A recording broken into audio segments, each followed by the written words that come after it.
잠깐 올려주셨으면 좋겠습니다. 자, 이번 저희 학술 대회는 정기학술 대회는 세 가지 크게 섹션으로 나눠졌습니다. 기조 강연하는 기조 강연 섹션하고 지금까지 쭉 오전 오후 했던 학술 섹션 했었고요. 그 다음에 특별 강연의 순서를 였습니다. 25분 정도 할 것인데요. 우리 이대희 목사님께서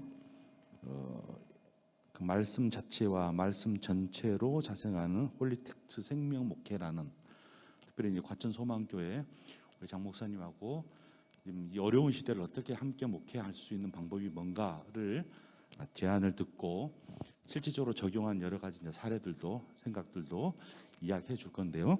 우리 이대희 목사님 나오셔서 말씀하시고 우리 장 목사님이 첨언해서 끝에 조금 더 현장 안에 어떻게 우리가 적용하고 있다는 그런 모델도 잠깐 소개해 주시면 좋을 것 같습니다. 가능하시죠? 오케이, 좋습니다. 뜨거운 박수 부탁드립니다.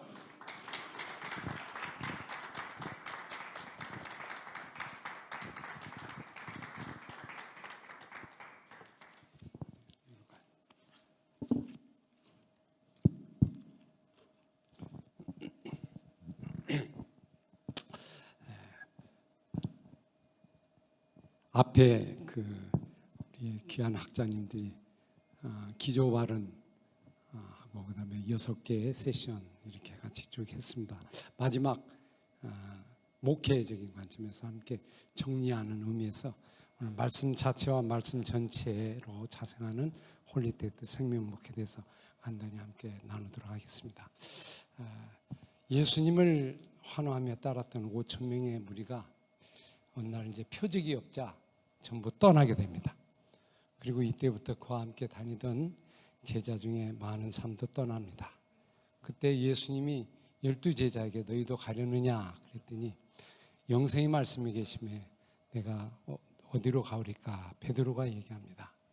어쩌면 지금 코로나19 이후에 우리 한국교회 상황을 아마 그대로 보여주는 그런 모습이라고 생각합니다. 점점 떠나갑니다. 그리고 어려움 속에서 교인들도 떠나는데 이런 때일수록 우리 교회가 어디로 가야 되냐, 오직 말씀으로 돌아서는 그런 일이 더욱 요구되는 상황입니다. 특히 오늘 개혁주의 생명신학회 5대 폐허 중에서 5가지 중에 제일 먼저 앞에 있는 오직 성경, 그 관점에서 함께 이 본문을 같이 이야기를 좀 나누도록 하겠습니다. 지금까지 쭉 얘기해 주신 그것의 전체적인 정리라고 보고요. 특별히 이렇게 학회지만 사실 이게 목회적인 관점에서 현장과 교회의 관점에서 말씀을 나눌 수 있다는 게 참 의미가 있습니다. 그래서 현장만 얘기하기보다는 우리 이 현장의 교회 문제가 바로 신학교에서 발생되고 신학교에서 다시 문제를 해결해야 된다는 측면에서 좀 신학적인 부분을 좀 다루고 같이 교회와 연결하도록 하겠습니다. 말씀 자체와 말씀 전체를 통한 생명신학의 방향.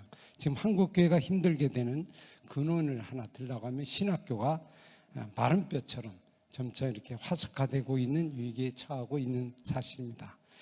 이런 속에서 어떻게 이 구조를 좀 바꿔야 교회가 새로워질 수 있는가. 목회자들이 신학교에서 배운 대로 교회 와서 하거든요. 신학교에서 그게 바꿔지지 않으면 교회도 바꿔지기 어렵고 그리고 우리 목회자들도 바꿔지기 어렵습니다. 배운 대로 본대로 그대로 오기 때문에 신학교의 그 뿌리, 이 뿌리부터 우리가 다시 새롭게 하는 것이 교회를 새롭게 하는 비결이라고 생각이 됩니다.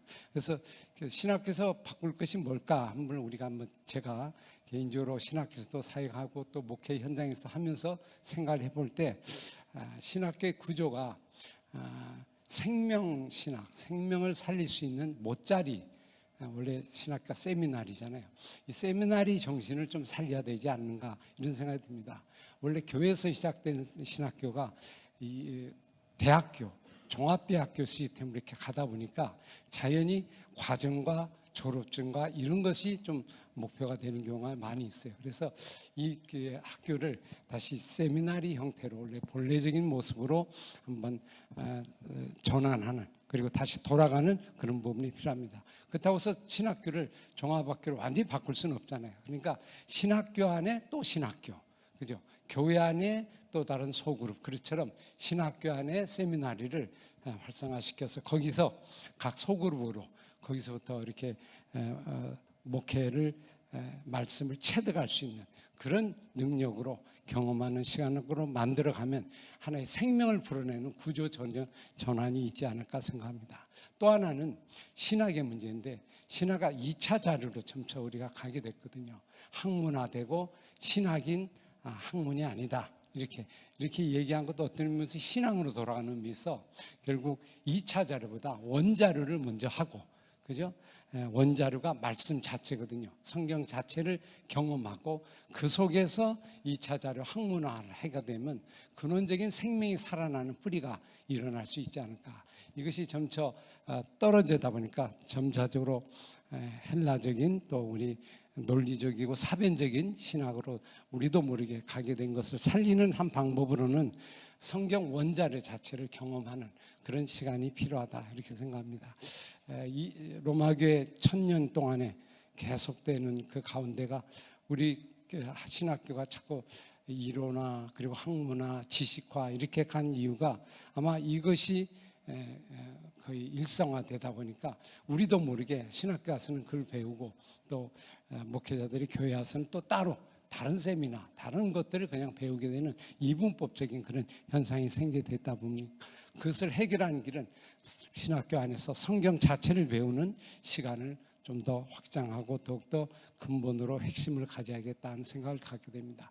본문을 한번 경험해보고 66권 중에 성경 한 권이라도 좀 체득해보고 거기에 맛을 보고 그리고 느껴볼 수 있는 그런 신학 과정이 생기게 되면 거기서 또 생명의 뿌리가 살아나지 않을까 생각합니다. 그래서 저는 이제 이 부분에 한 가지 제안되는 방법이 히브리인들이 토라를 공부하는 중요한 헤브라이즘 정신인 리시마라고 하는 정신이 있습니다. 성경 자체를 공부하고 성경 자체에 좀 깊게 들어가고 그리고 그 속에서 경험과 또 은혜를 받고 또 거기서 기쁨을 얻고 즐거움을 얻는 그런 신학, 그런 부분들이 신학교에서 좀 일어나면 좋지 않을까 생각합니다. 그리고 세 번째는 오직 성경인데, 오직 성경이 또 이것도 이제 개념화 그리고 어떻게 합니까 이론화, 이래서 자기 중심으로 근거 구조를 이렇게 뽑는 성경의 어떤 오직 성경, 그거보다는 보다 더 본질적인 성경 전체를, 성경 66권 전체를 좀 이해하고 그 토타 정신, 성경 전체에 이거를 적용하는 방향으로 신학교가 좀 한번 다시 새롭게 이어지면 성경을 살리는 데서 더욱더 가깝게 가지 않을까 생각합니다. 증명도구로 성경 구절을 사용하기보다는 성경 자체를 사랑하고 성경 자체 속에 적용되는 부분으로 나가도록 한번 세워지면 좋겠다 생각합니다. 그 161페이지의 루터 이외에 그 가운데 제 글을 잠깐 읽어보면 오직 성경의 원리가 잘못 이해되는 이유는 케르마적 이야기를 성경의 명제를 절대하는 문자주의가 신학 속에 자리 잡았기 때문이다. 그래서 오늘의 이 길을 오직 성경의 본래 정신을 드러내는 일이 중요한데 이것이 성경 전체다. 오직 성경을 모든 것 전체로 보기보다는 내가 보고 싶은 구절 중심으로 보는 데서 자꾸 설교도 내 중심으로 증명 자료로 사용되는 경우가 많았는데 이걸 좀 해결하는 길은 성경 전체를 가지고 우리가 해석하고 또 성경 전체 속에서 주어진 그 본문을 보는 훈련들이 신학교 속에서 일어나는 것이 필요하다, 이렇게 볼 수 있습니다. 그렇게 되려면 커리큘럼도 좀 성경 66권 자체를 좀 기준으로 삼아서 그 중심으로 좀 더 해나가면 그것이 목회 현장에 그대로 이어지지 않을까. 지금 현재는 신학교에서 배우는 그런 부분들을 목회에 적용하기가 되게 어려워지죠. 힘들다 보니까 신학교 따로 교회 따로가 되게 돼서 성경 자체를 좀 많이 공부하고 성경 66권을 잘 적용할 수 있는 교과 과정으로 만들면 그게 성경이 그 교회 속에 신학 교육이 교회 속에 그대로 이어져서 생명을 살리는 신학이 되지 않을까 생각합니다. 마틴 루터가 이제 그런 얘기했습니다. 나는 젊어서 성경을 마스터했다. 읽고 또 아주 친숙해져서 마치 늘 밟고 다니는 길같이 되었다. 이 마스터가 끝날 때까지 나는 신학자의 글을 참고하지 않았다. 그 외에도 결국 나는 다른 사람의 책들을 집어치우게 됐다. 나 자신을 보고 나 자신을 묵상하며 나 자신과 씨름하기 위해서다. 여기에 원리가 있다. 오늘도 이것도 우리가 한번 염두에 두고 유의를 해봐야 될 구절이라고 봅니다. 그래서 우리 신학교도 신학을 먼저 배우기 전에 성경을 먼저 배우고 그 속에서 그 다음에 신학을 같이 보완해 나가면 훨씬 더 깊이 있는 신학으로 들어가지 않을까 생각합니다. 이제 성경을 수석총장으로, 이게 이제 마틴 루터가 식탁담에서 얘기했던 내용인데요.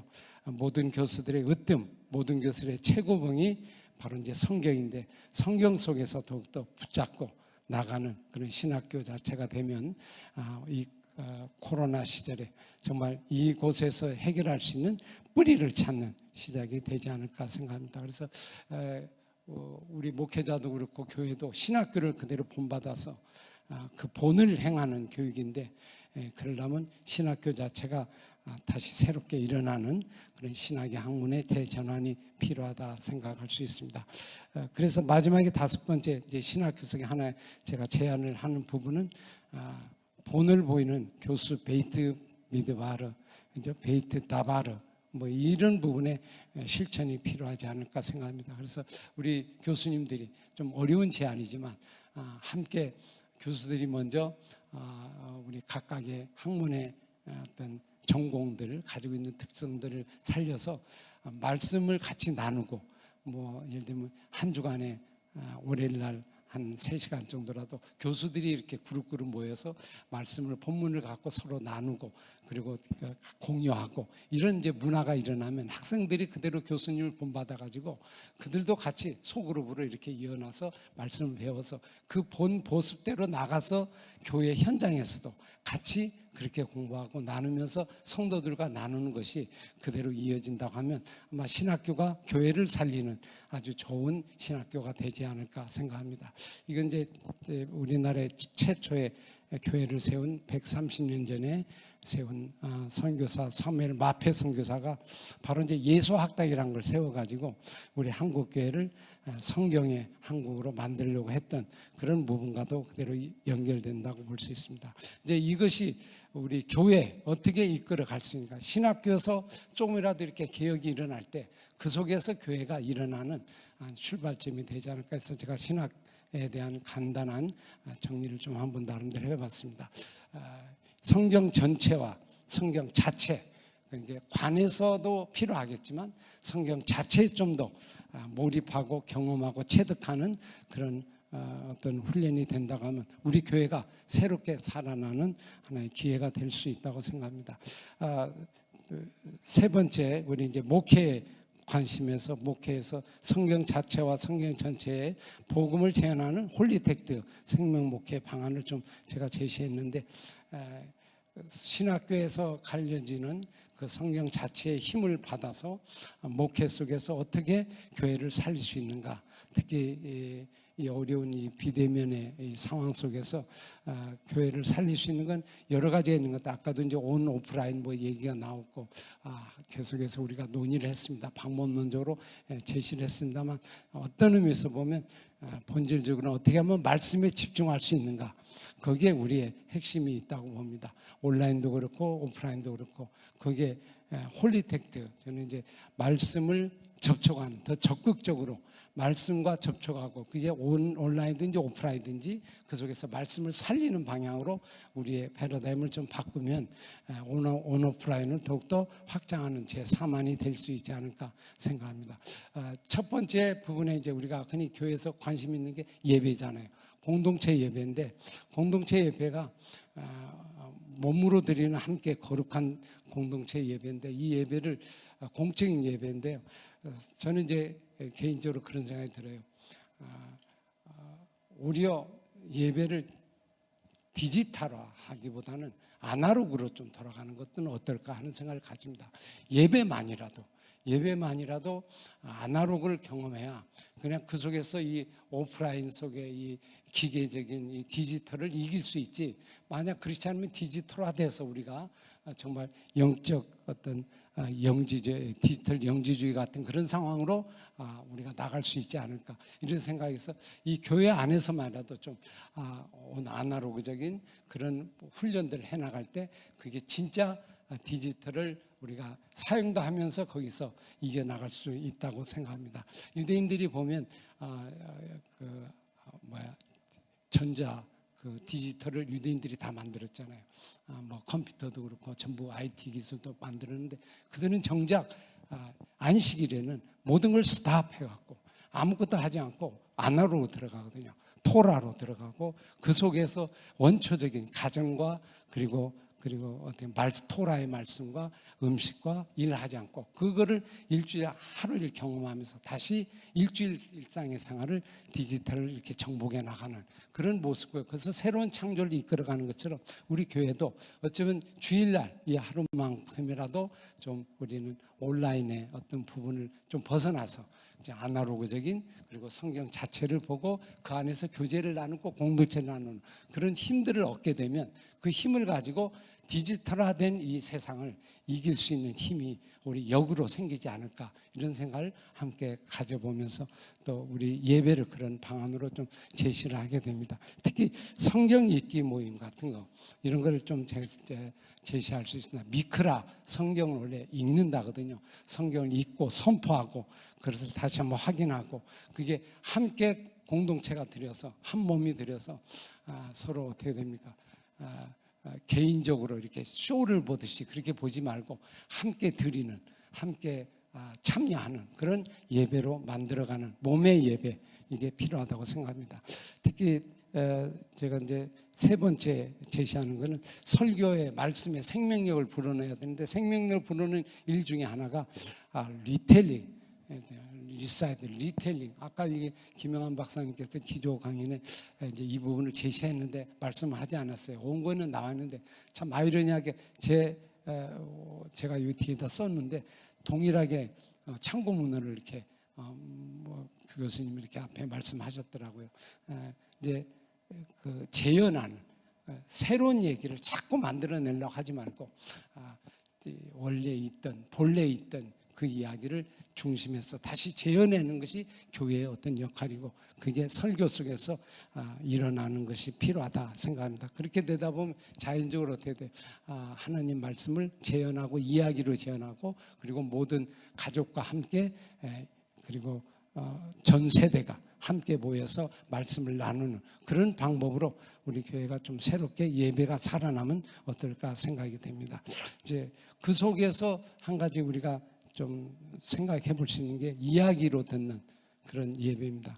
지식자나 어른이나 그리고 누구나 젊은이나 노년이나 남자나 상관없이 재미있게 하나님의 이야기 속에 빠져들어서 그 속에서 같이 대화를 나누고 이야기를 듣는 그런 부분이 되면 디지털이 해결할 수 없는 놀라운 그 오랄 예를 들면 내러티브 이런 부분들이 훨씬 좀 강화되지 않을까 이렇게 생각합니다. 공동체 예배는 그렇게 되고요. 그 공동체 예배를 소그룹으로 나눌 때는 말씀의 소그룹으로 나누는 그런 과정이 그 다음엔 필요하다고 생각할 수 있습니다.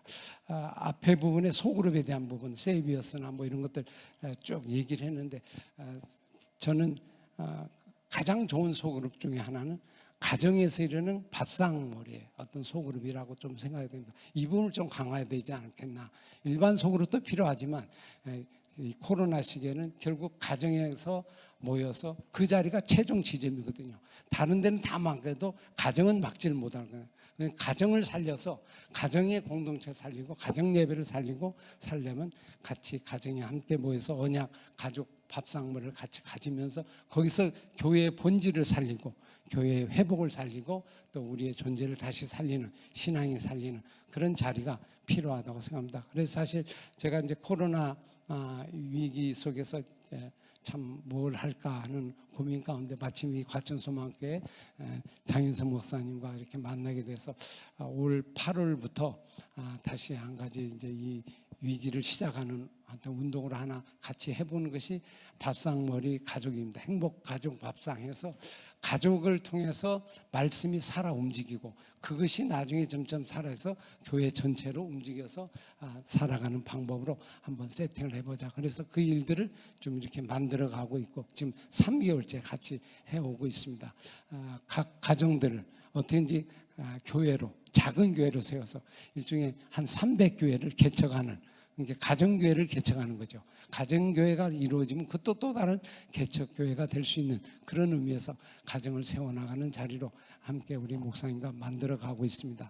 이제 좋은 결과가 있어져서 많은 사람에게 좀 희망이 됐으면 하는 생각을 갖게 됩니다. 특히 이제 이번에 같이 이렇게 목회자들이 같이 나와서 예를 들면 수요 예배 같은 데는 말씀을 같이 성도들하고 예배당이 밥상머리처럼 이렇게 차려지고 앞에 이제 담임 목사님도 계시고 부목사님도 저도 있고 같이 이렇게 공동적으로 같이 말씀을 나누고 그다음에 청중들도 주고받고 이렇게 하는 마음에서 가정 예배를 좀 모델로 본을 보이면서 만들어가는 그런 시도를 하고 있습니다. 이제 그런 것들도 하나의 모습이라고 생각할 수 있고 그리고 가족 개인 소모임도 역시 그와 동일하게 생각하면서 말씀 묵상 모임이나 그리고 개인적인 제자 양육 이런 건 따로 베이티 미드라시처럼 학교를 세워서 또 부모 학교와 이런 교육자 학교들 세워서 말씀을 계속 나누고 경험하고 하는 구조로 나가게 되면 아무리 어려운 일이 있더라도 나중에 다시 위드 코리아 돼서 다시 원래 돌아간다 할지라도 그 교회 속에서 말씀 자체가 있다고 하면 말씀으로 계속 회복하는 운동이 일어나면 아마 힘 있는 그 능력 있는 모습이 되지 않을까 이렇게 생각이 돼서 지금 이 부분을 좀 해보고 있습니다. 그 다음에 세 번째 부분이 한 가지 생각하는 홀릭센터 홀릭텍트 센터 이렇게 얘기했는데 홀릭텍트는 뭐냐면 하나님의 나라의 교회를 세워나가는 그런 측면이죠. 이제는 온오프라인 언제 교회가 막힐지도 모르고 못 모일지도 모르고 어디 갈지도 모르거든요. 이제는 모두가 하나님 나라의 관점에서 혼자 교회를 세울 수도 없고요. 그리고 혼자 나아갈 수도 없는 그런 구조 속에 있습니다. 그렇다고 하면 모든 교회가 연대해서 함께 이 교회를 세워나가는 그런 측면에서 결국 함께 할 수 있는 공동체가 함께 할 수 있는 그런 어떤 센터를 만들어서 거기서 어려움과 이웃들도 돕고 또 우리 주변에 있는 사람들도 돕고 또 거기서 자녀 교육도 세우고 또 함께 부모 교육도 세워나가고 그리고 지역과의 목회자의 모임도 같이 갖고 이래서 연대할 수 있고 연합할 수 있는 그런 홀릭텍트 센터가 이런 걸 특히 이제 대형 교회나 좋은 교회가 중심으로 가천교회, 소망교회도 이제 이런 거를 좀 꿈꾸고 있는데 그렇게 나가면서 하나님의 나라를 좀 이뤄나가는 그런 우리의 모습이 되면 좋지 않을까 이렇게 생각이 됩니다. 특히 이제 그 173페이지에 보시면 그 1세기 초대교회 교인의 수가 그렇게 많지 않았다고 하거든요. 그러니까 갈라디아 지역의 교회가 한 200여 명이 되었다고 이렇게 어느 학자는 이렇게 주장하는데 뭐 정확하지는 않지만 그래도 많지 않는 수였지만 그때 당시 초대교회가 이렇게 부흥했을까 하는 거는 거기에서 제자 삼는 사역으로 끊임없이 훈련해서 그게 전적으로 전 지역으로 이렇게 퍼져나가는 교회 부흥이 일어났다 이렇게 생각할 수 있습니다. 그래서 오늘 우리들도 정말 교회와 신학교와 그것이 이제 함께 연대해서 신학교가 새롭게 교회를 이어져가고 그 교회를 살리는 방향으로 신학교의 구조 자체가 좀 바뀌어 나가지 않을까 생각합니다. 신학교에서 배운 대로 와서 그대로 우리가 이어져야 하는데 신학교에서 배운 것이 그대로 적용이 안 되고 사용이 안 된다고 하면 이 신학 자체가 죽은 신학이 되는 거거든요. 그러니까 직접 활용할 수 있도록 성경을 중심으로 이 어떤 그림을 만들어가고 특히 우리 지도자들과 교육자들과 이것이 먼저 말씀 자체를 공부하는 훈련들이 전혀 안 되고 좀 이것이 부족하다 보니까 결국 교회에 와서 말씀을 전하는데 전수가 힘들었고 성도들에게도 역시 동일하게 전수가 아니라서 이 오직 성경 하나님 말씀 자체와 말씀 전체를 살리는데 좀 집중하게 되면 아마 이 코로나의 어려운 시기를 이겨나갈 수 있는 방안들이 충분히 생기지 않을까. 거기서 저는 이제 아까 메타버스 얘기했지만 성경 66권 자체가 이미 메타버스의 어떤 그 영역이 다 가지고 있거든요. 그 자체를 살리면 굳이 세상에 있는 메타버스가 아니고 말씀 안에서 메타버스가 일어나서 그 안에서 여러 가지 콘텐츠를 개발하고 만들어서 공유해서 하나님 나라가 이 세상에 든든히 서나가는 그런 방향으로 제시하면 참 좋지 않을까 이렇게 생각이 됩니다. 그래서 제가 마지막 마무리 부분들 한번 175페이지 마치면서 우리 이제 장인선 목사님 잠깐 나오셔서 함께 마지막 이렇게 말씀하도록 그렇게 하겠습니다. 마치면서 제가 그냥 읽으면서 같이 만들겠습니다. 신학과 교회는 오직 성경을 신학교와 교회 속에서 재현하는 생명 공동체다. 새로운 것을 추구하고 새로운 이야기에 갈망하는 것이 아닌 이미 주신 복음에 집중하고 다시 성경으로 돌아가는 길이다. 그것을 위해서는 성경 자체와 성경 전체가 한 가지 대안이라고 본다. 말씀 자체에 집중하면 그 말씀이 신학교와 교회를 움직일 수 있다. 이미 주신 복음과 예수 그리스도의 성경의 믿음으로 집중하면 하나님 은혜가 임하며 그것으로 하나님께 영광을 올리면 하나님이 기뻐 받으실 것이다. 신학은 체계가 아니라 하나님과 사람과 세상의 관계를 맺는 시간이다. 말씀을 응하는 일에 부름받은 목회자를 세워서 교회를 파송하는 모짜리 같은 그 신학이 다시 한번 새롭게 되지고, 신학은 지도가 아니라 여행 자체며 교회는 정착된 곳이 아니라 살아 움직이며 이동하는 생명 공동체다. 목회는 부름받은 성도를 맡아 하나님 나라까지 잘 인도하고 격려하고 돕는 일이다.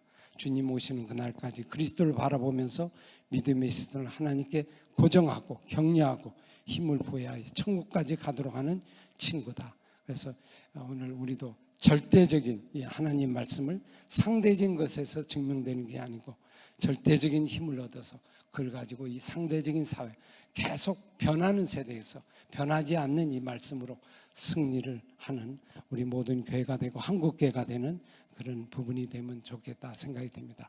오늘 특별히 이렇게 여러 가지 정말 온택트 목회와 또 이제 개혁주의 생명신학 이 부분과 같이 목회와 정맥에서 같이 함께 말씀을 나눴습니다. 예, 감사합니다.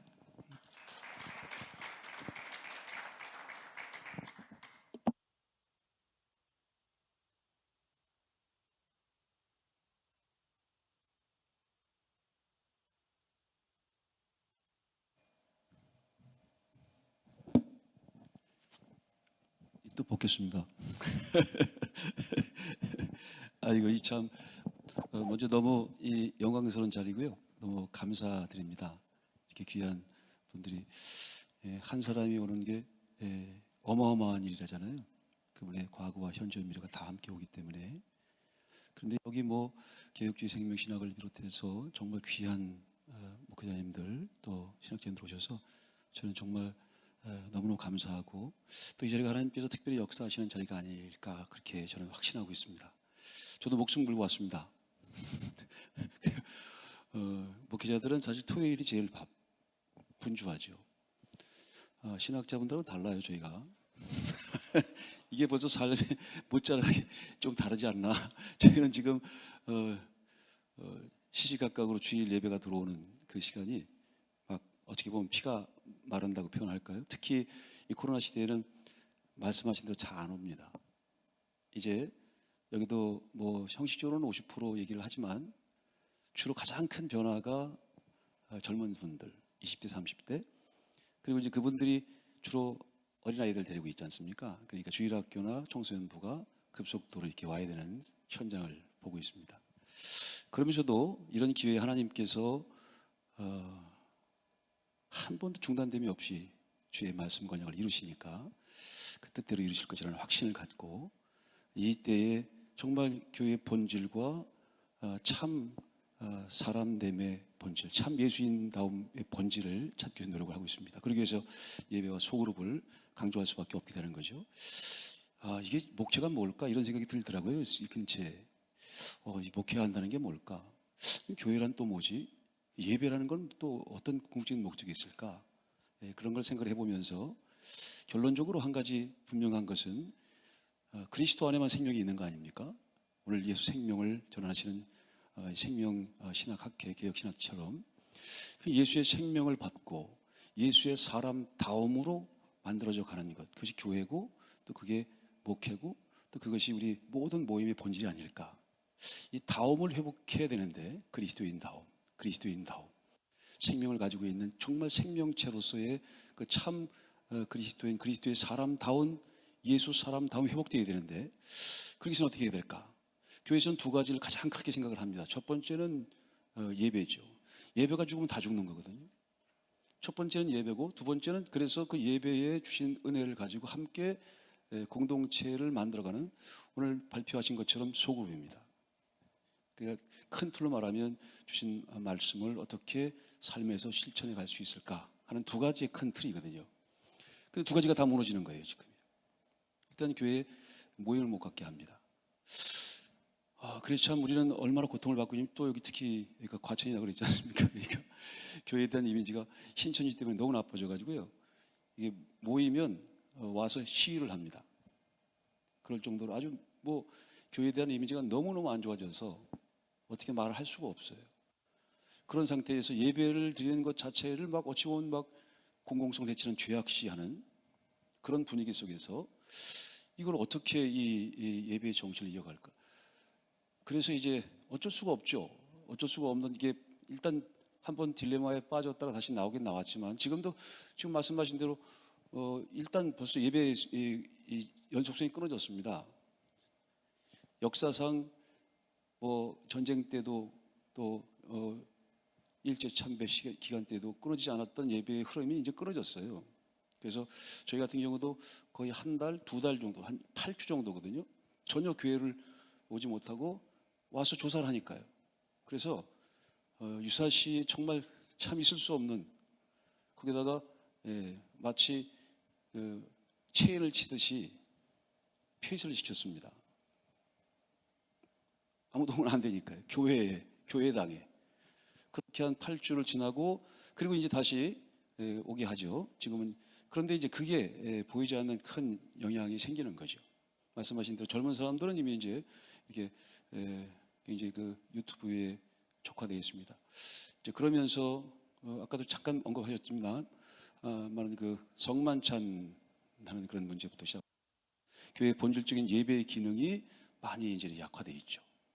그리고 또 한 가지는 일단 이 감염이 생기니까 일단 접촉을 못하게 하는 거예요.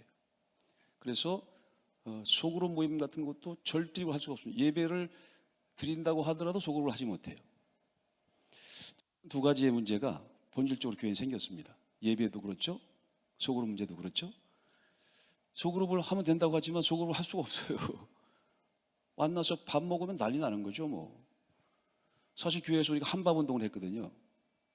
예수님도 말씀 전에 항상 밥을 드셨더만. 그래서 우리가 함께 밥 먹는 운동을 하면서 공동체색을 쌓아갔는데 그런 것도 안 돼요. 일단 만나서 뭐 먹고 하는 것 자체를 죄악시해 버리니까요. 그리고 그런 것을 하는 것에 대해서 신자들이 부정적인 반응을 합니다. 어떻게 교회에서 그럴 수가 있느냐 이렇게. 그러니까 우리는 두 가지를 하지 못하는, 꼼짝 못하는 상황 속에서 어떻게 보면 2년 정도를 지나고 왔는데 그러면 우리가 이 상태에서 어떻게 될 것인가? 어떻게 예수 사람다움을 회복하고 예수 다움의 공동체를 어떻게 회복할 수 있을까? 그걸 끊임없이 이제 고민을 합니다. 근데 역시 어떤 상황 속에서도 예배를 포기할 수는 없는 거죠. 또 예배를 회복시켜야 된다는 것이 분명합니다. 말씀하신 대로 온라인 예배나 뭐 그런 것도 활용할 수밖에 없어요. 활용을 할 수밖에 없습니다. 그건 대안이 아닙니다. 이미 들어와 있습니다. 포노사피엔스 쪽인 MZ조죠.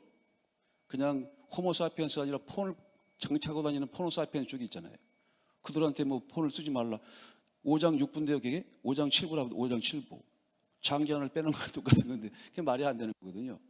사용하지만 이런 고민이 있는 거예요. 그럴 때 좋다. 그걸 장려할 것이냐. 그래도 좋지. 그렇게 하는 것 일부분은 그걸 받아들일 수밖에 없으면서도 우리가 중심점과 지향점을 찾아가야 되는 것은 어쩔 수가 없어요. 그래서 우린 대면 예배를 강조하고 있습니다. 왜냐하면 신앙 자체가 대면이죠. 마음과 마음, 몸과 몸. 그래서 어쩔 수 없는 차선으로 사용할 수 있지만 저는 그래서 이런 얘기를 합니다. 최선은 하나님께서 기뻐하시는 대로 대면 예배다. 안 되면 차선은 어쩔 수가 없지. 차선은 또 차차선도 어쩔 수가 없다. 왜냐하면 차선은 이미 벌써 한번 경험했지 않습니까? 성경을 닫아버렸는데, 그 나오지 말라고 그랬는데, 그러니까 어쩔 수 없는 상황에서는 차선을 이용할 수도 있어. 그러나 원칙과 본질은 우리가 강조해야 한다. 저는 이런 신앙 모임이든지 이런 큰 틀에서, 그래서 함께 이게 몸이 죽어야 사실 나올 수 있는, 지금 같은 경우는 그렇습니다. 더 교회 나오는 건 목숨 거는 거 똑같아요. 주변에 반대도 이겨야 되고, 어쨌든 몸이 나와서 함께 예배드리고, 혼자 예배드리는 거 하나님 기뻐하시겠습니까? 함께 예배드리고, 이 공동체성을 어떻게 살려가야 되느냐. 그러기 위해서는 이게 함께 예배드리는 것은 절직이 필요합니다. 와서 방역을 지키는 상태에서 저도 꼭 어쨌든 어떤 형식이든지 소그룹 모임을 하라고 그래요. 만나지 않으면 일이 안 생기거든요. 그걸 원칙으로 생각하고 있습니다. 근데도 한계가 있습니다. 그래서 저희가 일단 예배를 강조하면서, 일단 원칙적으로 대면 예배를 강조하면서요, 함께 와서 함께 주님 앞에 예배 드리고 함께 찬양하고 드릴 수 있는 그 예배의 가장 중요한 본질을 같이 말씀과 함께 하도록 하고요. 그 다음에 이제 속으로 또 못 모이니까, 그래서 고민하다가 우리 이대희 목사님을 함께 만나게 됐습니다. 모든 모임은 다 없어지지만 유대인들처럼 30년 동안 그 혹독한 고난 속에서도 그 공동체가 강력히 유지될 두 가지. 근데 어쨌든 회당 중심으로 모임을 가졌죠. 그것도 안 되면 걔들은 반드시 유대 6월 안식일을 지켰습니다. 안식. 일주일에 한 번씩은 반드시 안식일에 모여서 함께 식사를 하죠. 거기서 그들의 토라를 나누고 그 말씀을 함께 나눈다는 거예요. 그래서 우리도 지금 가장 중요한 이 공동체성을 회복시키는데 예배에 집중을 하면서, 소그룹을 강조하지만 지금 소그룹에 모임이 잘 안 됩니다. 소그룹도 안 모이려고 합니다. 그래서 가장 근본적인 단위, 가족들은 안 모이면 안 되거든요.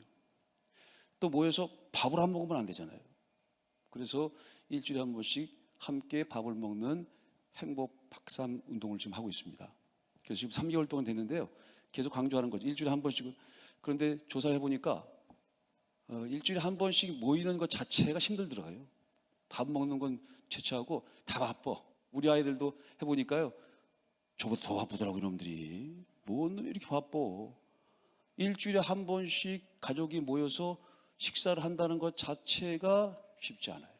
그런데 어쨌든 지금 이 상태에서 우리가 공동체성을 확보하는 가장 기본 단위로 가정을 회복시켜야 되겠다.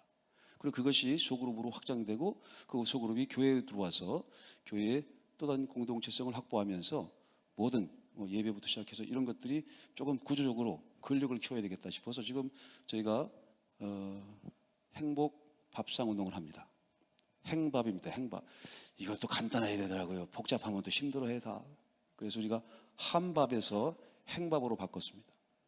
그래서 행밥으로 바꿨는데 한 3개월 계속 우리가 목사님과 더불어서 말씀을 나누면서 하고 있는데, 지금 저희 교회에서 저번 주까지 제가 조사를 한 결과로 매주 행밥을 하고 시작한 가정이 이제 한 70가정이 됐어요. 상당히 고무적으로 생각합니다. 저는 한 300가정을 목표로 하고 있거든요. 그런 게 빌라델비아 교회가 아니겠는가.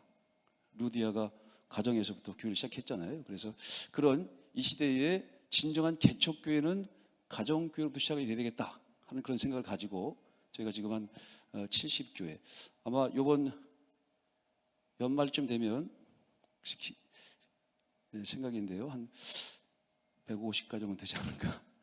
내년 3월이 되면 한 300가정으로 우리가 가정에서부터 그런 공동체를 세우는, 또 근데 이 가정에서 공동체를 세울 때 그냥 밥만 먹는 게 아니고 유대인들이 철칙으로 하는 게 있잖아요. 반드시 하나님의 말씀을 함께 먹을 수 있도록. 이 육신의 양식뿐 아니라 영혼의 양식도 양식인데요. 그래서 그게 맨 처음에는 굉장히 조금 낯설어 하더라고요. 그런데 그 앉아서 이렇게 사실 그냥 밥 먹는 것도 힘든데 밥 먹다 하나님 말씀을 같이 나눈다? 이게 쉽지 않거든요.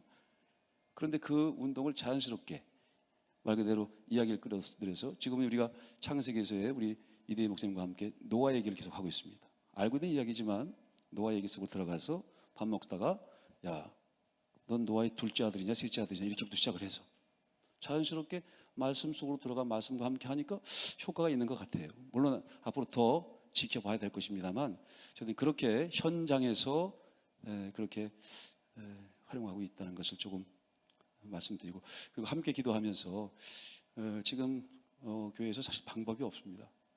또 4천 명 되니까요, 확진자가. 저부터 잠이 안 와요. 어떻게 해야 될지 모르겠어요.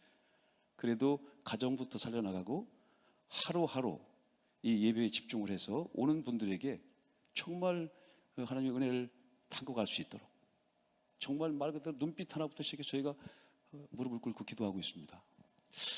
조금 도움이 됐으면 좋겠다 싶어서 또 이런 귀한 시간을 함께 갖습니다. 저희 우리 교회들, 특히 우리 백석교단 함께 이 생명주의 신학 함께 더불어 이렇게 실천주의 운동을 펼쳐가면 어떨까. 제가 들어오면서 전화를 받았어요. 지금 막 임종을 거두시려고 하시는 분이 가족들이 다 모여 있더라고요. 다른 때 같으면 열의를 제쳐놓고 가죠. 마지막 임종 직전에 가족들이 다 모인 장소거든요. 근데 지금은 코로나 때문에 갈 수가 없어서 그 가족 중에 한 분이 전화를 해왔어요. 제가 교회에서 받으면 그거를 교회가 보이는 장소로 화면을 전환시켜서 교회가 보이는 상태에서 임종 기도를 해드립니다. 위로를 받으시더라고요. 이를테면 지금 말씀하신 그런 온라인을 우리가 활용할 수 있다는 차원은 그렇게 활용할 수 있지 않겠는가 하는 생각도 해보죠. 그렇지만 그게 모든 것을 대체한다. 그것을 우선으로 한다. 양립적인 가치가 있을 때 둘 중에 하나만 하면 되지. 그럴 땐 편한 걸 선택하거든요. 근데 그렇게 해야 되겠는가? 그런 것에 대한 고민이 많은 거예요. 그래서 우리는 조금 힘들어도 집에서 예배 드리다가 기분 나쁘면 꺼버리고, 그죠? 화장실 가고 싶으면 화장실 가고, 예배가 제대로 안 되거든요. 온전한 예배가 될 수가 없어요. 그래도 예배를 봐주는 것만도 고맙기는 하죠. 그러나 그것을 그게 가장 대안적인 방법이다라고 얘기를 해야 되겠는가? 교회 담임자 입장이나 교회 목회자 입장에서는 굉장한 고민이 많아요. 어디다가 중점을 두고 중심과 주변이 있는 거 아닙니까?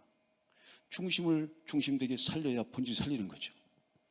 목숨을 걸고 카타콤에서 예배를 드린 이유가 뭘까요? 그때 물론 인터넷이 없었겠지만, 그러나 그런 정신도 우리가 다시 한번 이 본질상 찾아야 되지 않겠나. 목숨을 걸고 찾아오는 예배의 시대, 목숨을 걸고 오는 그런 참다운 신자들로 신자다움을 또 만들어야 되지 않겠는가 하는 생각도 해봤습니다. 감사합니다.